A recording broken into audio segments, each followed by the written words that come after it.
Please listen carefully.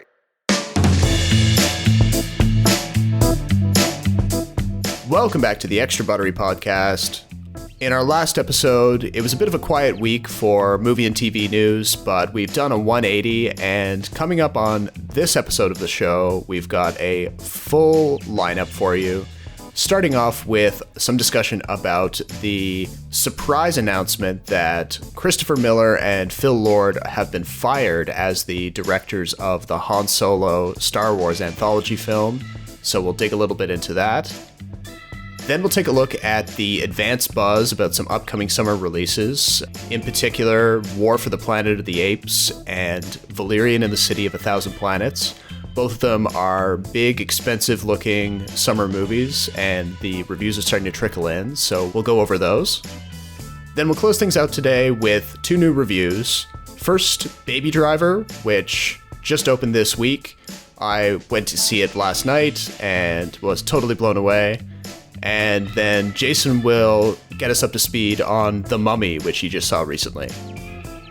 But coming to you from Toronto, my name is Robert Snow. Joining me from Vancouver is my co-host Jason Chen. How's it going? Fine. I'm good. How are you? Oh, you sort of changed it up this time. I know. I sort of did. We're gonna have to make an ongoing joke about this. I know. I feel like, you know how it's kind of like a courtesy thing to say how you're doing right after you say hello? Yeah. My default answer is always like, I'm good. And so I think it's become sort of like second nature and robotic for me to do it.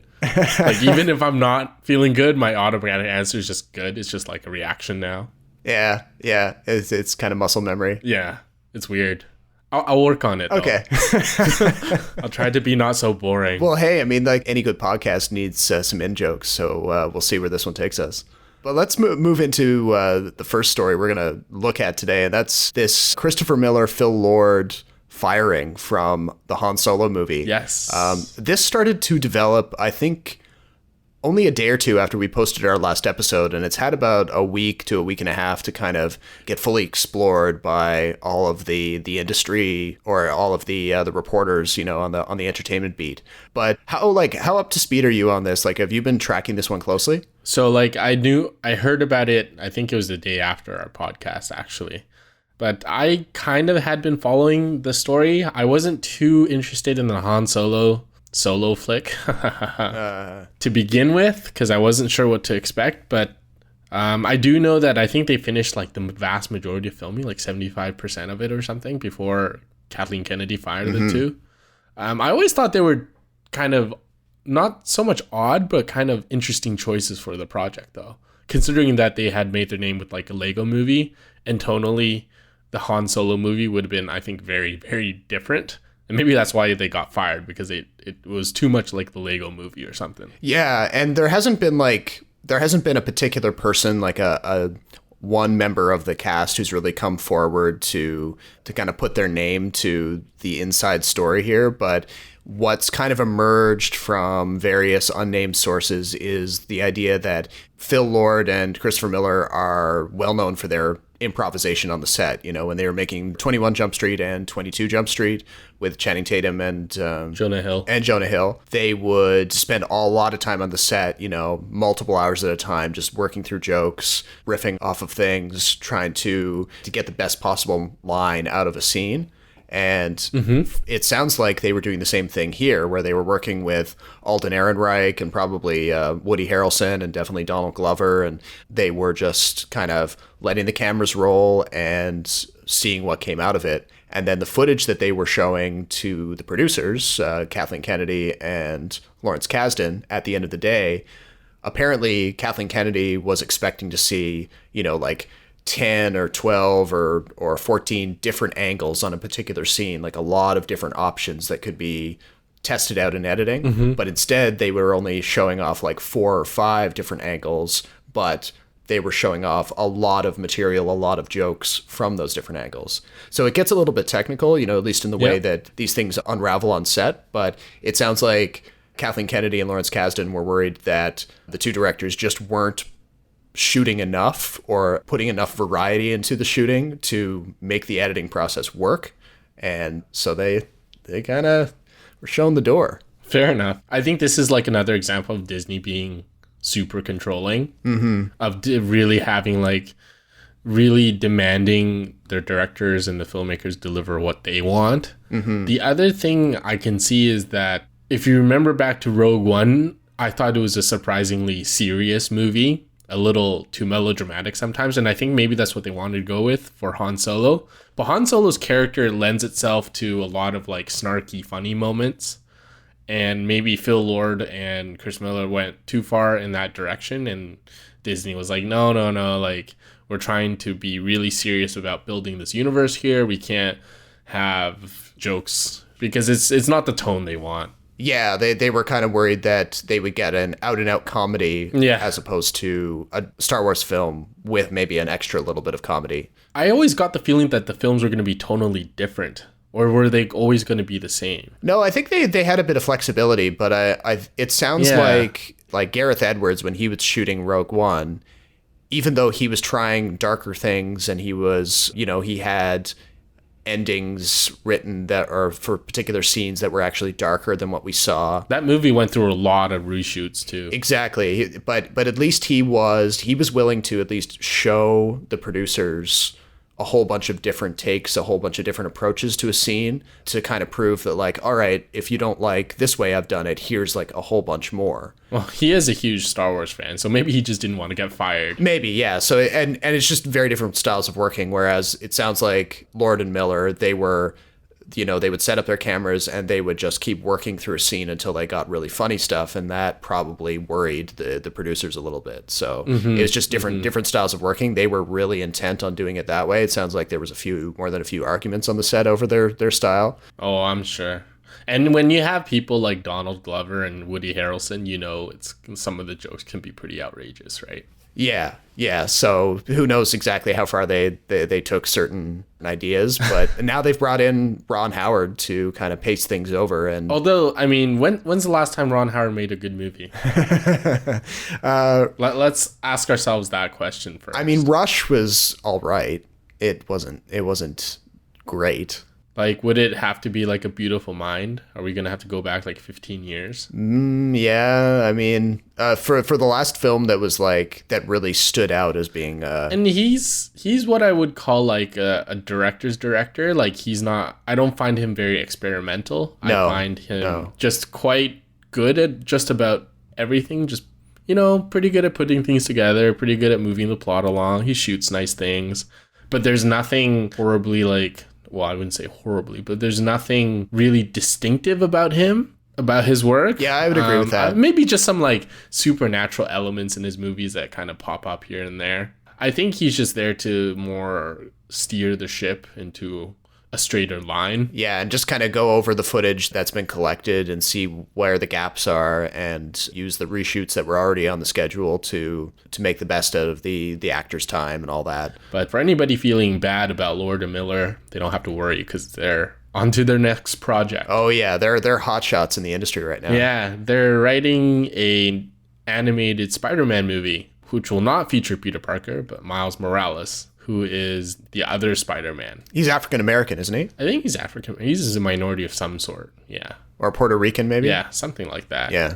But it's interesting, actually, that it's going to be animated, though, don't you think? It's kind of odd, eh? Yeah, like, are they going for a animation style like the TV show, in the way that DC does those kind of one-off direct-to-streaming releases? We shall see. I mean, it would be nice to see them to put I don't know how much money's being put behind this release, but it'd be nice to see some kind of fun animation style, something a little bit more flashy than the TV quality stuff. Well, I mean, the TV stuff is pretty outdated, but the characters and the plot in the original TV series, like in the one from the 90s, that was awesome. I love that show. Yeah. But if you watch it now, it's super dated, yeah.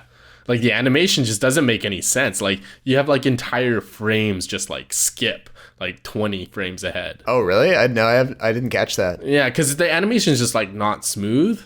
So, like, in one scene, well, like the lizard will be in the left corner, and then like in an instant he'd be in like the right corner. You don't actually see him moving across the screen. Yeah, but you kind of make that connection anyway. Yeah, it's kind of like it's TV budgets for you. You know, just sometimes they were cranking that stuff out on some pretty intense deadlines. Yeah, they had to, right? Like, yeah, if you read about how they used to do these animation back in the day, it was basically down to the wire for some of them. Yeah.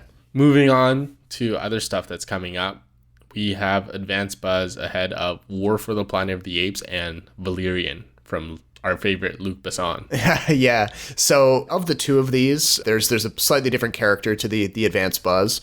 For War for the Planet of the Apes, which I've been looking forward to for pretty much since the last one came out, Dawn of the Planet of the Apes. Since the first one, you mean? No, the first one's Rise of the Planet of the Apes. Right, but you've been waiting for this since the first movie, though, right? Because the first movie was excellent. The first one was excellent, but I think I think the second one is better. Yes, I agree. The second one's better, but the first one was good too. The second one had a kind of cliffhanger ending that really drove towards this one. Yeah, because I think after the first one, they were kind of like, they didn't really know if it was going to get a sequel, but when they made the second one, they definitely knew there's going to be a third. Yeah. So that was probably the difference. Well, before we go too far, here's a clip from the trailer.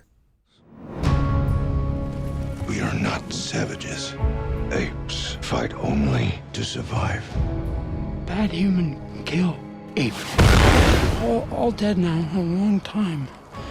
Long time. Bad humans. Soldier.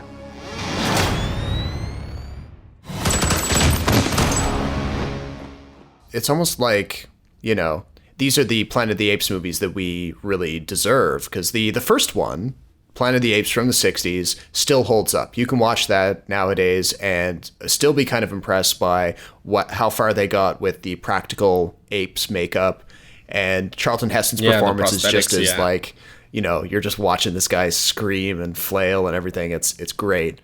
And then, of course, the series took a massive drop-off in quality the more they came out with. Like, Beneath the Planet of the Apes is, like, B-movie camp at its finest, and it just got worse from there. Isn't there, like, 6 of them? There was at least 4 in the original series, and then, of course, Tim Burton tried to reboot it in 2001, I think, and that unpopular opinion time, but I like that one. You did? I did. What did you like about it? Well, first of all, Tim Burton's, like, excellent with prosthetics and, like, world building. I didn't mind Mark Wahlberg. I thought, who's the villain? Always plays a villain. Was that Michael Clark Duncan? No. Well, Paul Giamatti was one of the orangutan. I think he was an orangutan. But Tim Roth, he was the villain, right? He was excellent. Like the ape captain or something? Or general? Yeah, he plays like a general or something. And I love the ending too.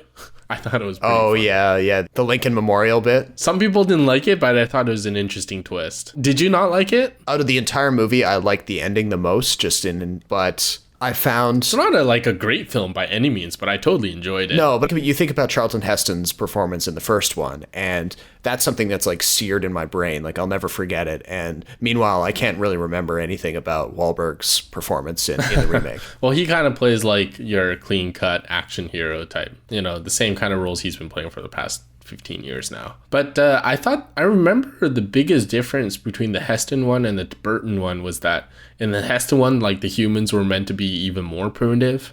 Yeah, well, Heston is like the only surviving astronaut from the mission, and then by the time he lands on the planet again, most of the humans can't speak. Yes, there's something like that. Yeah. They've devolved to the point where they're more like animals and the apes are more civilized. Right, and I think that was kind of reversed in the Burton version, wasn't it? The humans never evolved, I should say. No, like, they were at least able to carry on conversations with each other, and they were like intelligent. Yeah. There was a chance at like a rebellion forming, but like in the first one, Heston's really the only one who can oppose the apes in any meaningful way. I mean, I thought the production value was pretty great. Actually, the one thing that really surprised me about the new Planet of the Apes trilogy is how good the CGI for the apes are. Yeah.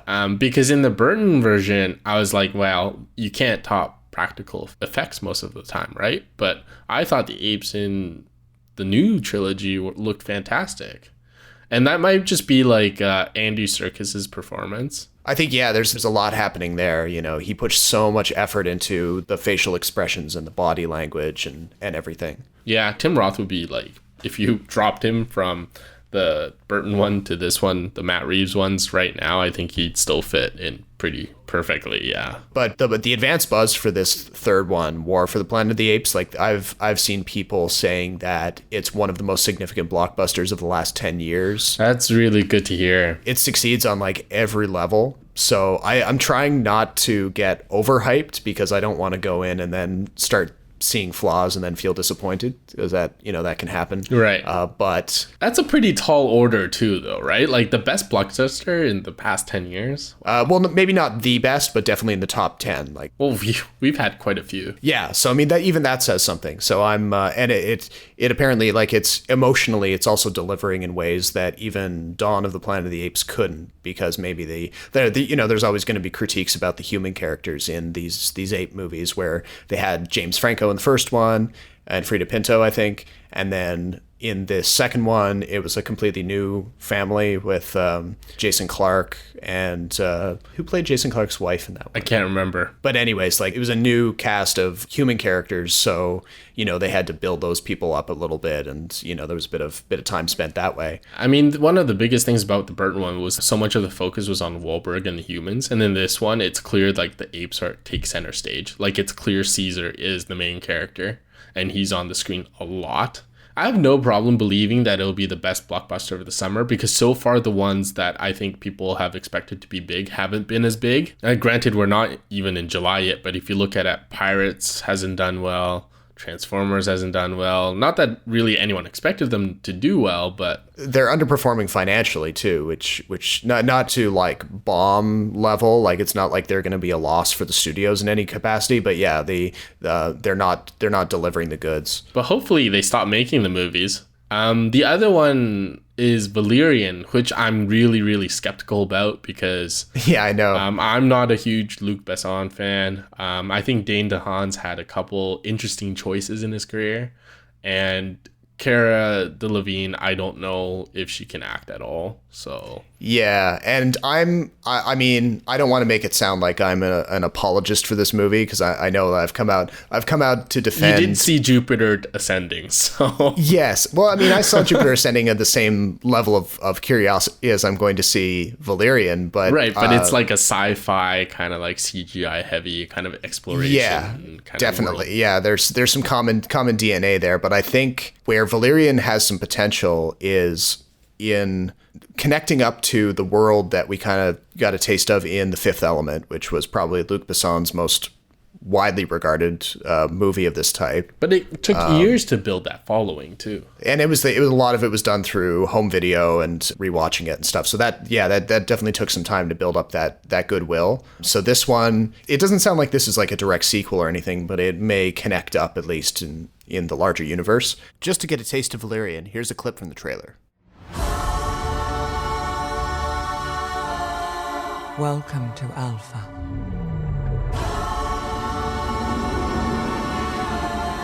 The city of 1,000 planets, where for hundreds of years, every species has shared their knowledge and their intelligence with each other. It's paradise.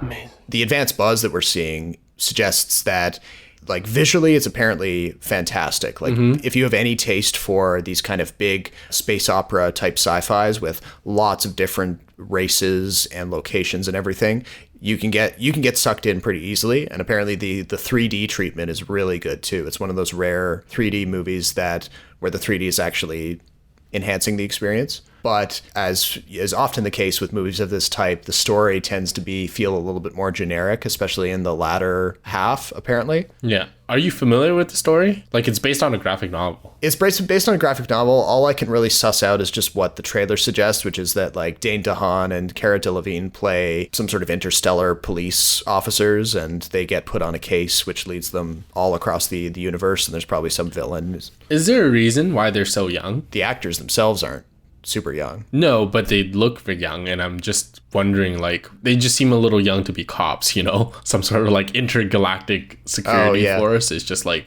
dude, like, aren't you, like, 16? Like, what do you know? Maybe they're like, who knows? Like this seems to be one of those sci-fi worlds where there's all sorts of weird possibilities. Like maybe they're actually like hundreds of years old, but they're like elves or something and they don't age. Yeah, it has like almost like an Ender's Game kind of vibe to it. It does, yeah. Especially with the armor that the main characters wear, and and like in a lot of space exploration movies, it's always like middle-aged or older, more experienced actors and characters. Right? Like even in The Martian, like any of the films in the past, like Blade Runner, sci-fi and all that stuff, Interstellar, the cast is skews towards more mature adult, not like 20-something year olds. I know that Dane DeHaan's like 30 or something like that, but he looks super young, right? Yeah, that's just the way he looks. But I mean, the one thing that I'm kind of encouraged by with the advanced buzz here is just the fact that we haven't seen anybody saying that it's like Jupiter Ascending levels of cheesiness yet. Like the script isn't so bad that bar's pretty low though, Rob. The bar is low, but like people were seeing Jupiter Ascending and they were essentially, and I echoed this too in my review. I was like, the production design looks great. You love like watching these intricate looking ships glide past the surface of Jupiter and stuff. Like that's fine. But the script was just so god awful in Jupiter Ascending that you could barely even enjoy the cool visuals. So it sounds like here, the script isn't nearly as bad. So it may not still be a total home run, but you won't be poking fun at Dane DeHaan or Carla Delevingne to the same way that we were making fun of Eddie Redmayne or Channing Tatum or... Fair enough. Did you like The Fifth Element? I haven't seen it in ages, but I remember distinctly not liking it. I might have been just too young, but... I can't say I'm a fan. I enjoyed it so I could get the context of some of those clips that always get played when people are talking about Bruce Willis's past work or classic sci-fis or from the 90s or things like that. So I appreciated getting the full package there, but I can't say it's something that I would run out to and watch over and over again. Gary Oldman's performance is pretty intense. Well, he's good in everything, though. No, but he's just like, he's so kooky, like he out of every... Okay, going on a tangent there. Okay. Speaking of Gary Oldman and excellent actors, how have we not talked about Daniel Day-Lewis's decision to retire? Oh, yeah, okay. Okay, like, he's kind of done this before in the past where he's kind of like, I'm done with acting. Yeah, and he disappears to Italy and becomes a cobbler or something. Yeah, and so, like, now, apparently he wants to be, like, a fashion designer or a clothes maker. Like, yeah, but did he go on record and say that? Because that just sounds like the description of his character from the movie. Right. And I think he started doing it so much, he just like fell in love with it or something. Oh my God. Do you think he's like for real? Do you think he's actually... I have no idea. That man is probably one of the most inscrutable actors he cares so much about his craft. It's pretty ridiculous. Yeah. I mean, sometimes I don't even know if he knows what's going on in his head. I know, right? Yeah. Like where his character ends and where real life begins. And of course, that's kind of the key to his success. He's when he's into a character, he's in there. So who knows? He could have lost his mind and believes he's the character again. Or it could be totally legit. And he's like, he's looking around thinking to himself, I can take 10 years off and, wait until the absolute perfect role comes along again. Well, in 10 years, won't he be like 70 or 80 years old now? Yeah, but he's Daniel Day-Lewis. Like, he can do whatever he wants at this point. That's true. I think the problem is that he does whatever he wants, so we don't get more Daniel Day-Lewis movies out of him. He's not one to really analyze his past career or anything in interviews. Like, he doesn't really... Not to say that he hates doing press, because I think he has to do press for this new Paul Thomas Anderson movie that it's going to be his last role, allegedly. He'll at least talk to the critics and the reporters about it, but whether he actually gives us any nuggets about what he's going to do next, I don't know. Maybe he's angling for his Oscar award right now. Oh, you think by teasing people this far out, he's going to lock it in before the festival season even starts? Yeah, by teasing people that this is going to be his final performance, people are going to be like, oh no, well, we have to give him like a proper send-off, so we might as well give him the award. But I mean, so far, like, we're 6 months into 2017. I don't feel like there's male actor frontrunner so far. No, maybe but Hugh Jackman. Maybe Hugh Jackman for Logan, but yeah, maybe. But so far, no one's really. The festival season is going to open up in a way that, you know, there's movies out there that I don't think we've even heard about yet that could be contenders. Yeah, of course. Yes, I mean, we're not in Oscar bait season yet, but I feel like Daniel Day-Lewis may be campaigning early this year. But does he really strike you as the kind of guy who cares about awards? Like the kind of guy who would be that long term in his thinking, or even I can't say if he cares or not about the award. I think on some level he must. I think everyone must, because it's voted on by your peers, so that means something. Right. But I don't know if he's kind of like an Anne Hathaway type, where she'll like really do media blitzes all the time and kind of try and make like solidify her case. I think Daniel Day-Lewis isn't that aggressive, but I think a part of him probably does want to win. I think everyone wants to win at some point. When you're nominated, like, yeah, you may not think you're going to win, but it'd be really cool if you win, right? Well, if you're right, I think it would be a kind of a masterful stroke on his part, because I don't think he's been playing us all. I swear, he's that good. I don't think anybody is. I mean, obviously, people are excited for him to be in this movie because it's a Paul Thomas Anderson movie and all that. One of my favorites. So changing streams into something completely different, back to the whole superhero blockbuster realm again. It's Dark Phoenix, which looks like it's begun production. They've got Sophie Turner and crew, Ty Sheridan. Yeah, Sophie Turner and everybody. So they're all playing But all the old guys are back too. Well, a few of them, but nobody like we saw at the end of Days of Future Past, like the original. But the first class people. Yeah, first class people. So, because we're squarely in that timeline now. Even though they said they were done. Yeah, I don't know. X-Men is something that kind of... It keeps on going no matter what. Because it makes money. Yeah. I'm not complaining. I really like X-Men. So some of the movies aren't great, but I still really like that universe. I think there are a lot of things they can do.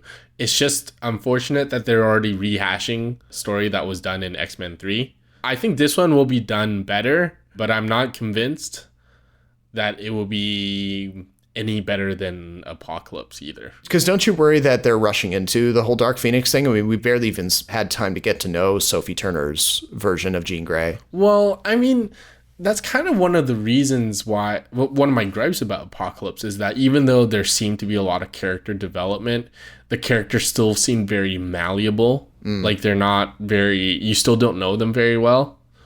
There was a deleted scene where all of them go to the mall, and I wish they had kept that scene, because it at least showed a different side to their story. But you're right. I mean, the Dark Phoenix thing, like, it's pretty sudden to jump into, but maybe they can flush it out into 2 hours, because I don't think, like, when X-Men 2 happened, they only teased Dark Phoenix at the end, at the very, very, very end. And then X-Men 3 moved along pretty fast. And there are a bunch of other subplots that kind of dragged the whole thing down. So maybe Dark Phoenix will be a pretty straightforward story. It's also one of the most interesting stories. And I think the ethics and I think the moral compass of Professor Xavier is very interesting thing to explore. How he like keeps Jean Grey in basically a playpen where he controls how much power she can access.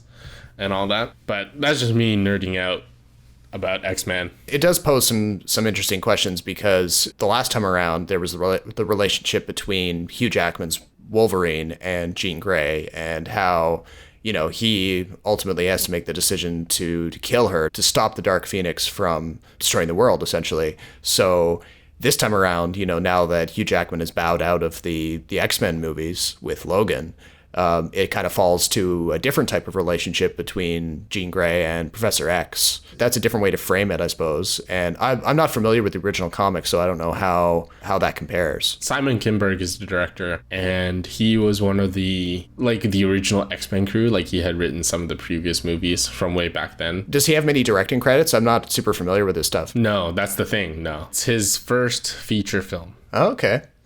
So it'll be interesting. That can be a tall order for certain people, you know, getting handed. But then again, you know, a lot of these, by this point, a lot of these superhero movies, they have such a brain trust behind them that, you know, the auteurship of the director isn't quite the same factor as it might be in another thing. And he's got a great cast. Jessica Chastain's joined. Yeah, she's playing a villain, isn't she? Or has she signed on officially? Yeah, I believe she did, yeah. She has. Okay, but I mean, the cast is strong. You can't really go wrong. Anytime you have Fassbender and J-Law, pretty good, but you just don't want them to be, I think, the central characters. Yeah.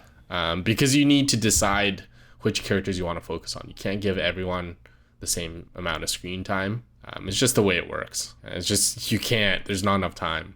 Arguably, Fassbender and J-Law had too much screen time in the last one. So Exactly. I think if Kinberg and the story group behind this one, if they want to do something a little bit more bold and maybe more in service of the story, then they should consider turning Mystique and Magneto into more of like a Wolverine in First Class kind of situation, where they don't really have that much of an active role in the plot, but they pop up in a cameo or two here or there, just for a quick like sting. Considering it's called Dark Phoenix, Sophie Turner's going to have a lot of screen time because the story's going to revolve around her.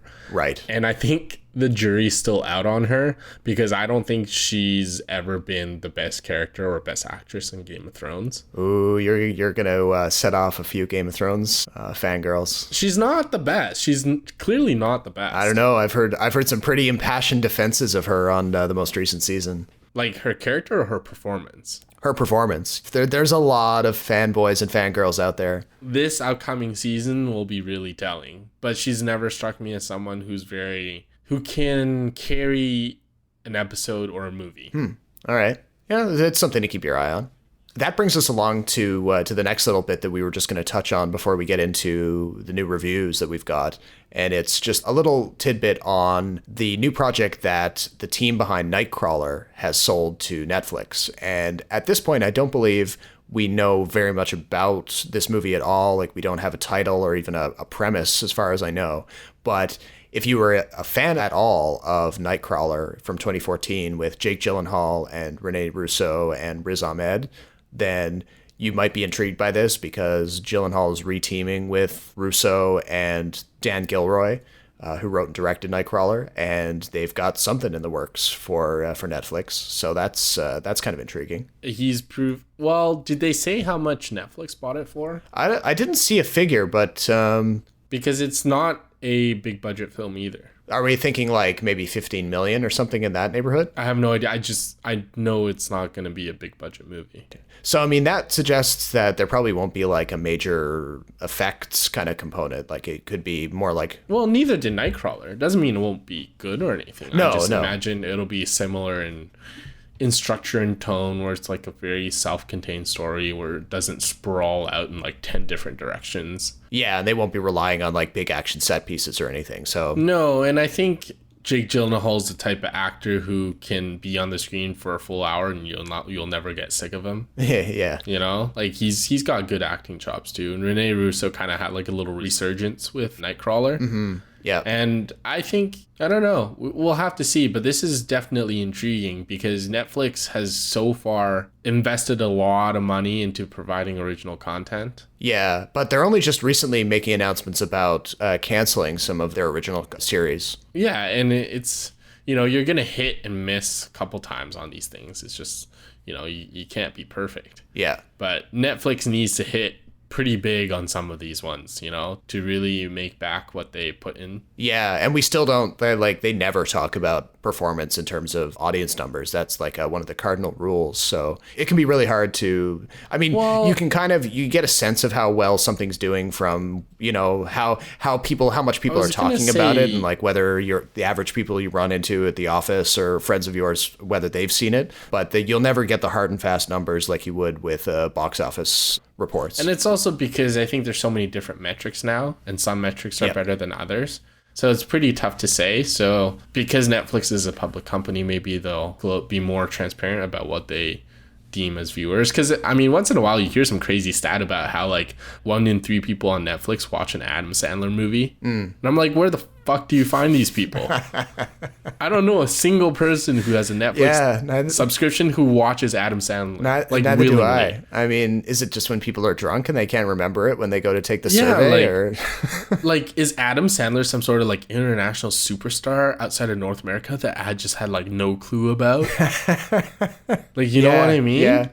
Like, some of these numbers they come out with, I'm like, really? Seriously? Like, I just... it doesn't pass a smell Yeah, test sometimes. they gave him this great. But they keep making They gave him so this great like deal. It was like 8 or 9 movies, and they were just like, no questions asked. Yeah. Here you go. Take all the money you need. You know, we'll. And I was, you know, anybody who has any kind of taste would hope that this wasn't the case. But yeah, it's they must have had a reason to do it.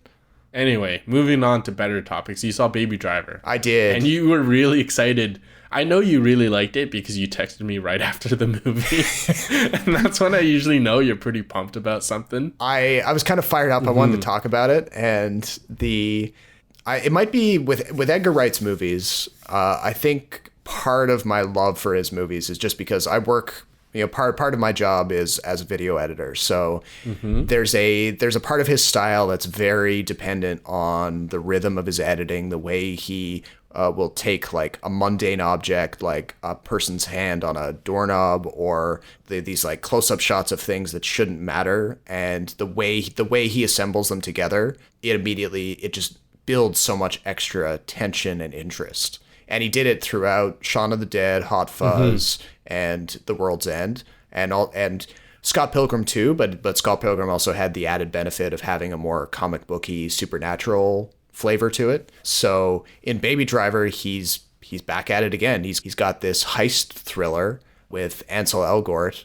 as a getaway driver for a mob boss played by Kevin Spacey, and this kid played by Elgort, he has tinnitus, so he's got this humming in his ear from an accident when he was a kid, and he plays music constantly from a collection of iPods that he keeps on him, like iPod Classics, with extra high capacity, and he uses those tracks to get in the groove and time his getaway driving so that he's always one step ahead of the cops, and he is the go-to guy for Kevin Spacey, and Kevin Spacey is bringing in all these different criminals for job after job, but the one constant is Baby, that's the code name that Ansel Elgort's character goes by. And here's a quick clip from Baby Driver where Baby, played by Ansel Elgort, is meeting Deborah, played by Lily James, for the first time. So you're just starting your day, or did you just get off? Oh, I don't know if I ever get off. They call, I go, you know. So what is it you do?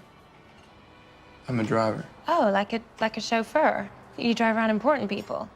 I guess I do. Anyone I'd know? I hope not. Well, aren't you mysterious? Maybe. Maybe. So when was the last time you hit the road just for fun?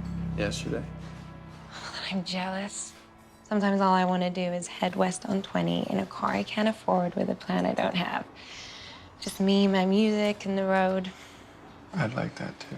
So, yeah, it is just, you know, if you've seen an Edgar Wright film in the past, you get a sense of what to expect, but I don't know, there's something about there's no wasted shots. Everything kind of just locks together. The soundtrack is probably one of the best from any movie I've seen this year. Well, Guillermo del Toro, I think, was like all over it. I think he said he loved it. Yeah, he had some great things to say about it. There was one thing where like Edgar Wright was following the conversation. He was like, "Can I have that as the pull quote on the poster?" And it was something about like film noir filtered through crack smoke or something. It was a very Del Toro kind of quote, and I was right there with him. I was like, yes, this is I don't know.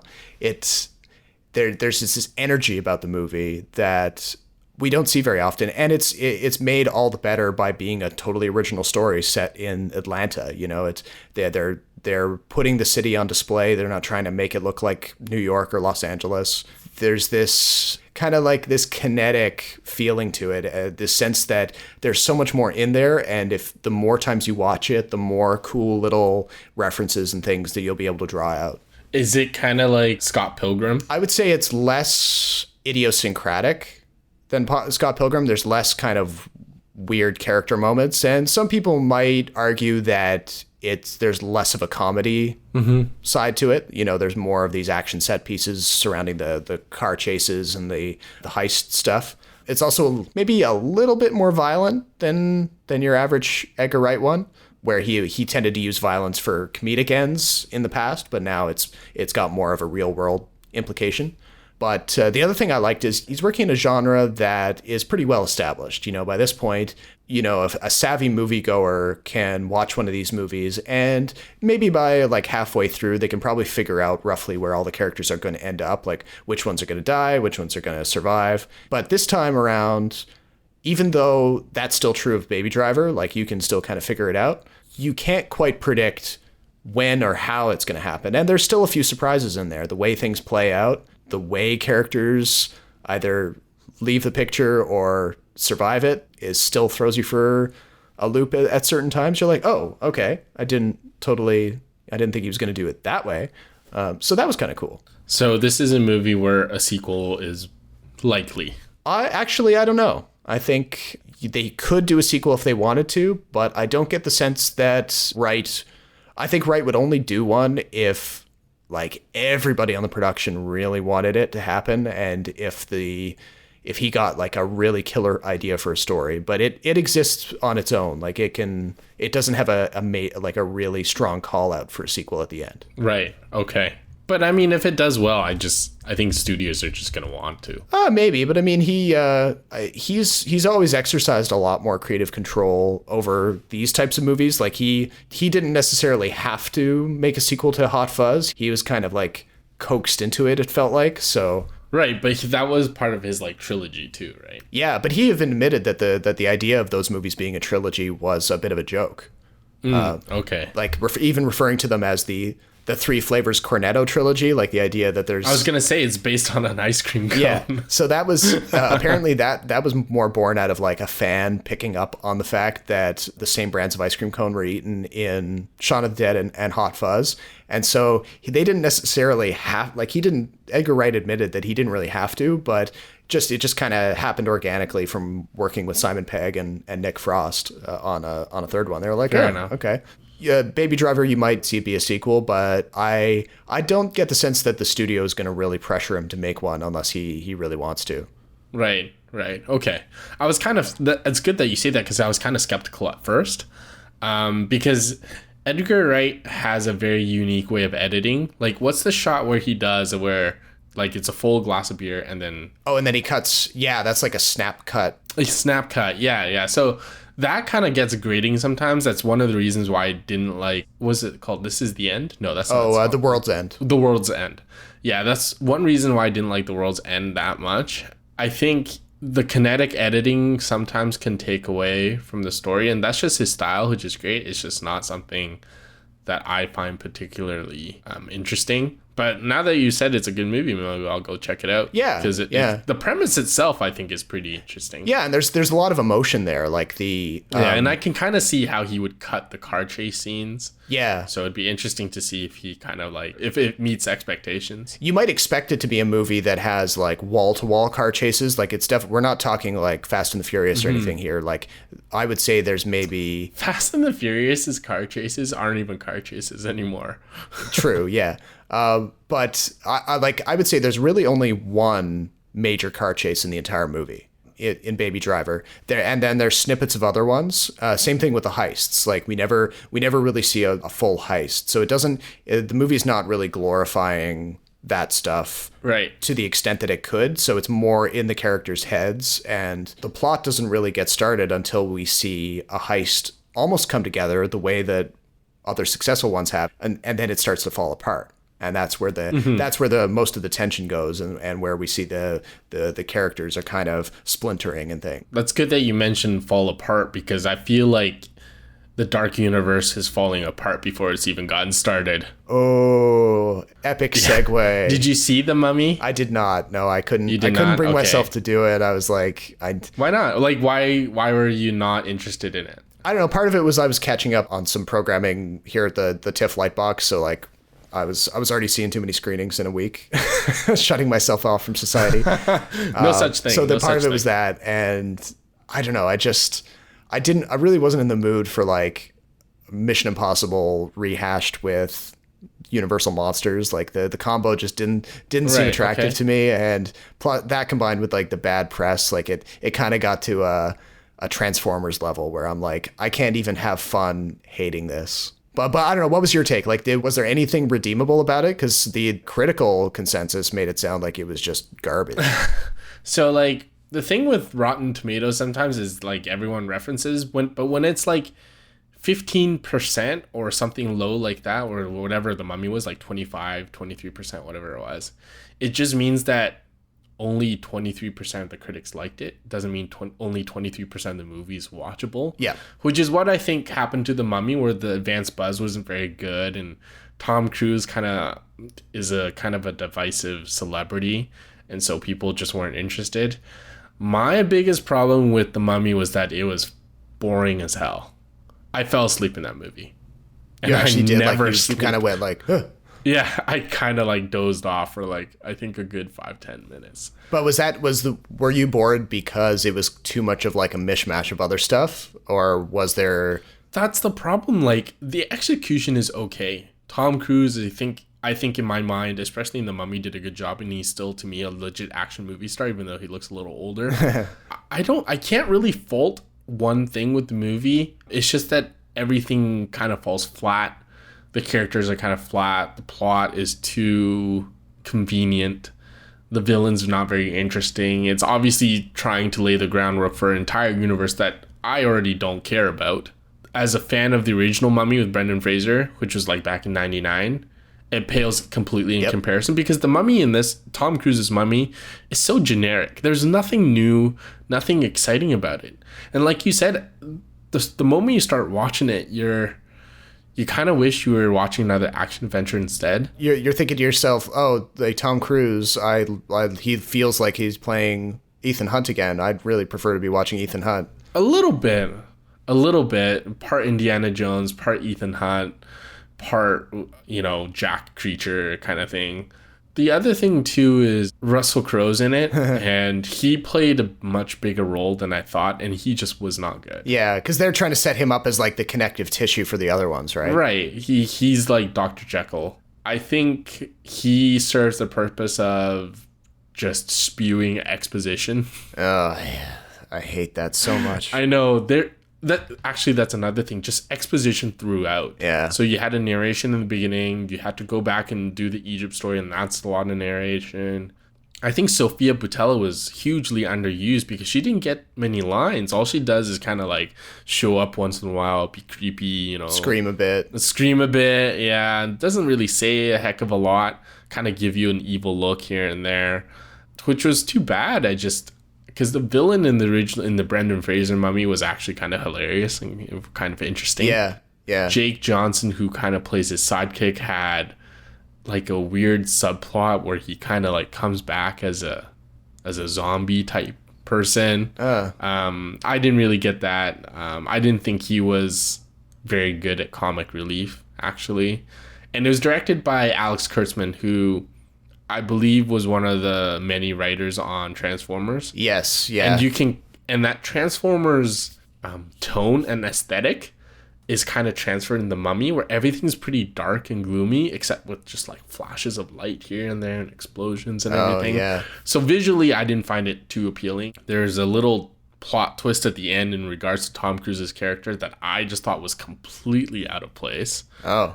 Didn't make any sense at all to me, other than just to build this dark universe. Oh yeah. And the movie ends on a cliffhanger, obviously, because like it ends on our merry old heroes and their band of merry men kind of going on another adventure of some kind. Do we actually see on-screen moments from the other announced members of the Dark Universe, like Javier Bardem or Johnny Depp? No, but Russell Crowe's in there. No Bardem or no Depp. Okay. Dr. Jekyll is definitely in there. Does he have like a hideout moment, like a Hulk out moment where he transforms? He does. Okay. He does. And so he kind of plays like just this generic person who's really interested in like ancient artifacts and whatnot, and does experiments and whatnot, does something to himself, pretty cliched kind of my strength is my weakness type villain. Right. So is this one of those movies that, in its long expositional bits that it tries to coming up with like an alternate history of the world where it says like, oh, that thing that nobody can explain, that conspiracy theory, that was actually us. It does an alternate like, oh, we were secretly involved in everything that every part of history type of situation. Yeah, it's just very cliche. There's nothing interesting about it, which is why that concept is like, I feel it's really overused. I really don't know. And we talked about this in an earlier episode, I think, like the between what the pro critics were saying to what you noticed when you saw it. Will these other movies with Bardem and Depp and Crow actually come to pass? I don't know.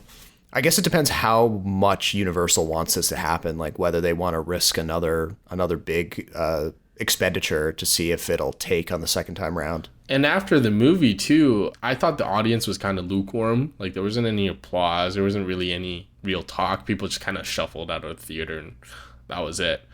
Which to me is never a good sign. Yeah, you want to at least hear some sort of reaction partway through the movie or anything. Like, were there any laugh lines? Like did the audience actually respond to any of that stuff? I didn't find that there were many laugh lines. If they were, they didn't really land. Quite a few cheap jump scares, which I did not appreciate and did not feel really added anything to the story. Right. Because it's cheap, it's not cheaply filmed. It's not cheaply done. It's just a movie that you completely forget about right after you walk out of the theater. Yeah. That pretty much lines up with what I was hearing. Yeah, and it's so unfortunate. But I mean, a good thing. I'm happy that the original's so much better because the original is still good, even with the dated CGI. But I mean, I would love nothing more than cinematic universes to collapse on themselves and implode. I think it'd be hilarious. I think I've just kind of had enough of movies connecting with each other. Yeah. And well, before we started the show today, like we were tossing around this like super sketchy rumor about like apparently the Bond universe is going to be exploring the idea of a cinematic universe, and it's like this is super hazy at this point. Like it's pretty much based on a tweet from a guy who talked to a guy who heard that the Broccolis, who have been the long-time executive producers of the Bond franchise, they're interested in cinematic universes. That's pretty much the extent of it. I'm sure the idea has been brought up before because, hey, it's another way to make money. I just really hope that they don't do it. Pretty soon enough, you're going to have like cinematic universes for just about everything. Back to the Future cinematic universe. Yeah, what did George McFly do while Marty was away that day? Let's take a look in a spin-off film. Exactly. What about Marty McFly's brother who ended up in jail in one timeline, Or was it his uncle? I think it was his uncle that ended up in jail in one of the timelines. Maybe, yeah. Although I know it'd be pretty funny to see a Biff movie. Especially like after, like in the intervening bits when Biff was building his weird Donald Trumpian dark dystopia thing. I never put Biff and Trump together, but no, yeah, that's not my. I can't take credit. I can't take credit for that. Somebody else pointed that out. But yeah, really? That's a funny comparison. Yeah. So of course, like you look at any well-loved movie, and if you think hard enough, you can probably sketch out some ideas for how it would be a cinematic universe. But I don't know. I mean, it's I'm tired of it. Everyone's tired of it. Like I told you, the superhero fatigue thing is like, it's real. Just like when I had the J-Log fatigue before everyone else, it's real. I think for savvy moviegoers like us, we're more attentive to this kind of thing. So we're actually picking up on it, and we can see what the industry is doing. It's being very mercenary. It's always been like that. Yeah. It's that classic assembly line approach to making movies that anyone who really loves movies really hates. But the question is always, how well does that translate to the average person who's just going to the multiplex, who doesn't really track that kind of stuff? Like, are they even aware of it? But yeah, I think that about does it for this episode. Head on over to kinetoscope.ca. We'll have a full review of Baby Driver up there in the next couple of days, as well as some coverage of Spider-Man Homecoming once that rolls out in theaters. But my name is Robert Snow from Toronto. And I'm Jason Chen from Vancouver. Thanks for listening, and we'll talk to you guys soon.